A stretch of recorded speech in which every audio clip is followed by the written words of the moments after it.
কাপড় খুলবেন না? 1 মিনিট, আপনাকে একটা কথা বলার আছে। দুইটাই বলো। উম, তবে আমার চোখে চোখ রেখে বলতে হবে। আমি রোমান্টিক কিছু বলতে চাচ্ছি না, যে চোখে চোখ রেখে বলবো। এবার ওর কণ্ঠে কিছুটা অভিমান খুঁজে পেলাম, কিন্তু এখনো ওর চেহারাটা তো দেখাই হলো না। তাই ভাবলাম ওকে ঘুমটা তোলার কথা বলে দেখি কি হয়। ঘুমটার আড়াল থেকে কিছু বললে, তোমার কথার অর্থ তো ঠিকমতো বুঝতেই পারবো না, মুখের দিকে তাকালে কথাই আর এক্সপ্রেশন মিলিয়ে মনের ভাবটা অনেকটাই বুঝতে পারবো। ভেবেছিলাম একটু সিনেমাটিক টাইপের ঘুমটা সরিয়ে একটা রাগী লুক দেবে, কিন্তু তেমন কিছুই হলো না। বেশ শান্তভাবে এই ঘুমটা সরালো।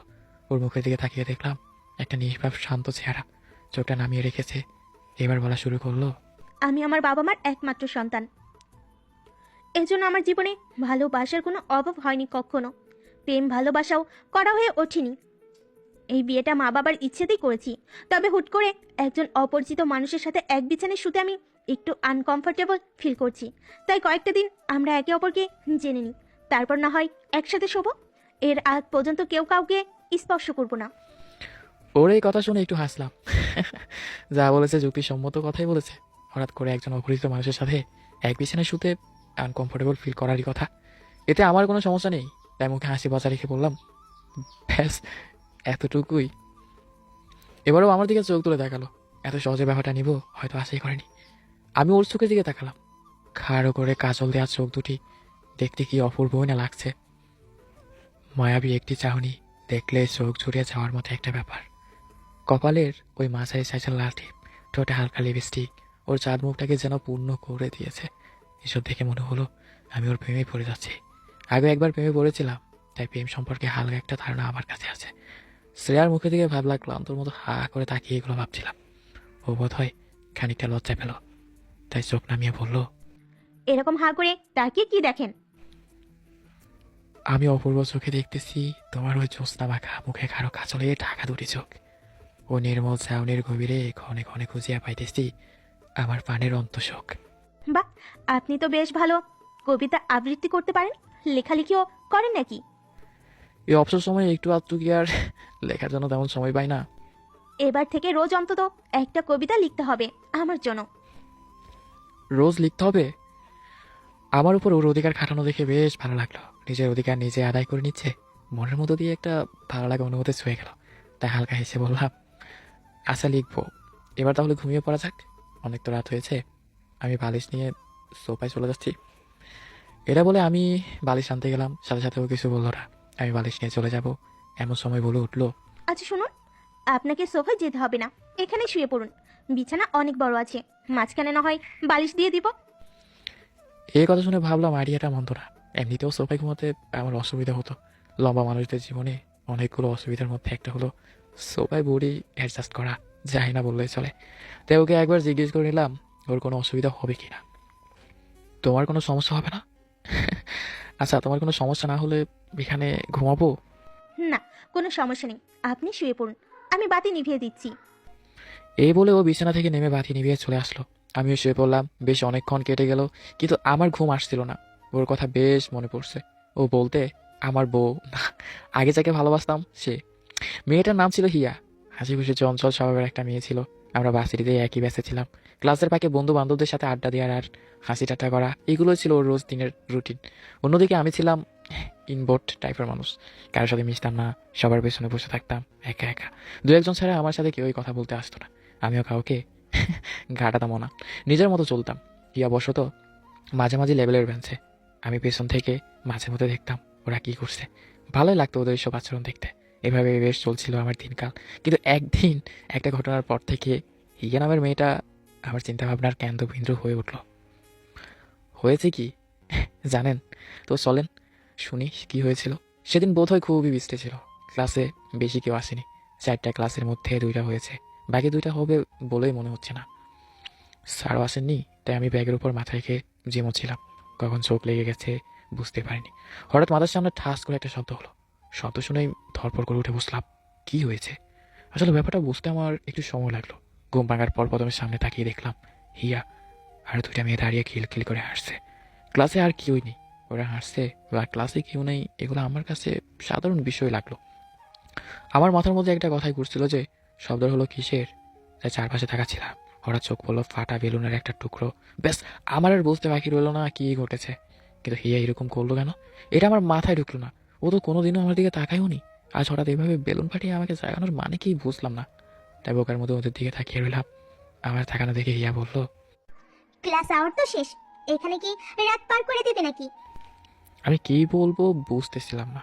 কখনো কোনো মেয়ের সাথে তেমন কথাই বলিনি, তাই কথার মাঝে কিছুটা তোতলানো চলে এলো। যেমন, না মানে বাসায় যাবো তো। এই, তুমি তোতলা নাকি? আগে তো কখনো খেয়াল করিনি। তোতলা উপমাটা শুনে ভালো করে কথা বলার প্রিপারেশন নিলাম। একটু আত্মবিশ্বাস নিয়ে কণ্ঠে স্বাভাবিক রাখার চেষ্টা করলাম। না আসলে আহ, হঠাৎ চমকে ঘুম থেকে উঠেছি তো, তাই এমন হয়েছে। আমি যে বেলুন ফাটিয়ে তোমার ঘুম ভাঙালাম, আমার উপর রাগ হচ্ছে না? আমি একটু মুচকি হেসে বললাম, রাগ হবে কেন? তুমি তো মজা করার জন্য এরকম করেছো। রাগাবার জন্য তো করলে হয়তো রাগ হতো। বাহ, বেশ চমৎকার কথা বলো তো তুমি। এরকম সুন্দর করে কথা বলতে পারো, তাহলে সারাক্ষণ একা একা বসে থাক তাহলে সারাক্ষণ একা একা বসে থাকো কেন? এটা আসলে বেমানান লাগে। একা থাকতে ভালো লাগে তাই আর কি। আমি তো ভেবেছিলাম তুমি নীরস টাইপের মানুষ, একা একা থাকো। নিশ্চয়ই অনেক রাগী আর রোবট রোবট টাইপ। কিন্তু এখন তো মনে হচ্ছে তুমি অনেক প্রাণবন্ত আর ক্লাসি টাইপের কেউ। গুছিয়ে কথা বলো, সহজে রাগ ওঠে না। Impressive character. ধন্যবাদ। আচ্ছা, কেউ তোমার সাথে যেচে কথা বলে না কেন? আমরা অপরজনের কারোর সাথে কথা বলি না কখন। তো যখন ওই মানুষটার সাথে কথা বলার আগ্রহ থাকে, আমার সাথে কথা বলার হয়তো কারো আগ্রহী নেই। তাও তো ঠিক। আমি আসলে তোমার সাথে কথা বলার জন্য বেলুন ফাটাইনি, জাস্ট তোমার রিয়াকশন দেখতে চাইছিলাম। আজ অব্দি আর কেউ রিয়াকশন দেখতে চায়ওনি, তাই হয়তো কথা বলা হয়নি, তাই না? তোমার সাথে যতই কথা বলছি ততই ইমপ্রেস হয়ে যাচ্ছি। এটা শুনে আমার বেশ হাসি পেল, তবে হাসলাম না, স্বাভাবিকভাবেই বললাম, ক্ষণিকের আগ্রহ মাত্র, এর বেশি কিচ্ছুই না। আচ্ছা ঠিক আছে, আমি গেলাম, তুমিও বাসায় চলে যাও। বাই। বাই। ও চলে গেল আর আমিও বাসার দিকে রওনা দিলাম। ও আর কথা বাড়ায়নি। কেন, বাসে আসার পথে ওই কথা ভাবছিলাম। তবে হিয়ার কথা বলার ধরনটা ভালো লাগলো, দেখতেও মিষ্টি আর হাসিটাও সুন্দর। বাসা আসার পরও ওর মুখটা ভাসছিল। মানে বিষয়টা এমন যে ও আমার মাথার মধ্যে গেঁথে গেছে। মাথা থেকে কিছুতেই বের করতে পারছিলাম না। আগে কখনো আমার সাথে কোনো মেয়ে এভাবে কথাই বলেনি, তাই একটা অদ্ভুত অনুভূতি হচ্ছিল। বেশ ভালোই লাগছিল ওর কথা ভাবতে। এরপর থেকে বাসেরিতে ক্লাসের ফাঁকে ওর দিকে তাকিয়ে থাকতাম। ওকে এই বিষয়টা কখনোই সেভাবে বুঝতে দিইনি। তবে হালকা আঁচ করতে পারতো মনে হয়। মাঝে মধ্যে হালকা কথা হতো হিয়ার সাথে। তেমনি একদিন ক্লাস ব্রেকে হঠাৎ আমার সামনে এসে বলল, অভ্র, কি করছো? এই তো একটা ম্যাথ সলভ করতেছি। ব্রেকে বসে ম্যাথ করছো? পেটে খিদান লাগে না? ফ্যাট আছে তাই খেতে হতে একটু লাগছে, তবে ইগনোর করছি, কারণ মনোযোগ এখন ম্যাথের মধ্যে। এতে খিদেও কম লাগছে। আচ্ছা, এক কাজ করো, আমার সাথে এখন ক্যান্টিনে চলো। খিদাও মিটবে আর মনোযোগও বাড়বে, আরো ভালো ম্যাথ করতে পারবে। ওই যে আমাকে এরকম বলবে এটা আশাই করেনি, তবে বেশ খুশি হয়েছে। কিন্তু সাথে সাথে যদি বলি চলো চলো চলে যাওয়া যাক, তাহলে ব্যাপারটা ঠিক দেখাবে না। তাই একটা সুন্দর বাহানা বানাতে হবে। এই জন্য বললাম, এখন যদি ফ্যাট বাবাজিকে প্রাধান্য দিই তাহলে ম্যাথ রাগ করবে না। মাছ পেতে ছেড়ে চলে যাচ্ছি। তুমি পড়াশোনায় কেমন তা জানি না, কিন্তু রসিকতায় 100-তে 100 মার্ক ডিজার্ভ করো। তাই তাহলে চলো, খেতেটাই মিঠে আগে, ম্যাথের হাত আবার পরে এসে ধরে নিব। কথা বলার পর দুজনে হেঁটে উঠলাম। সে হেসে হেসে বলল, আচ্ছা চলো। ক্যান্টিনে বসে ওর সাথে অনেকক্ষণ গল্প করলাম। এগুলো আমার স্বাভাবিক বহির্ভূত কাজ, তবে কেন জানি না দিদির সাথে সময় কাটাতে বেশ ভালো লাগছে। তাই সব কিছু যেরকম চলছে সেরকমই চলতে দিলাম। বিকেলে বাসা আসার পর শুনলাম দিদির শরীর খারাপ করেছে, তাই কয়েকদিনের জন্য মামার বাড়ি যেতে হবে মাকে নিয়ে। যাওয়ার কোনো প্রকার ইচ্ছা না থাকা সত্ত্বেও কর্তব্যের খাতিরে যেতে হলো।